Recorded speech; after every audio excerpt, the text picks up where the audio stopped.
За градежните проекти сега се распишувале тендери, па затоа резултатите биле на ниско ниво.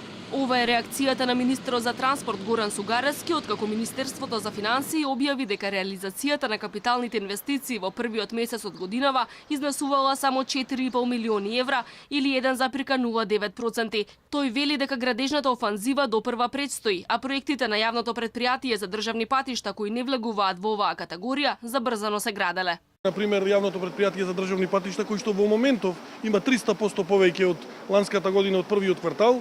Убеден сум дека сите бројки, она што владата го има планирано во буџетот, сега зборуваме за буџетските капитални инвестиции, ќе биде остварено.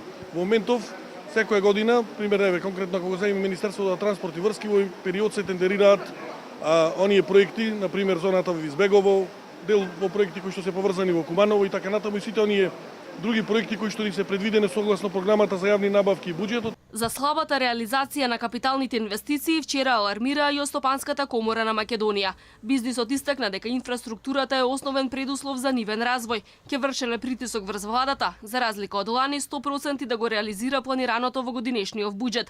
Инаку власта и минатата година секој месец уверуваше дека проектите забрзано ќе се завршуваат, но тоа до крајот на годината не се оствари. 2018-та заврши со најкатастрофалната реализација на капиталните инвестиции во последнава деценија, од само 65,5% од планираното согласно ребалансот на буџетот или помалку од половина од првичната сума од 400 милиони евра.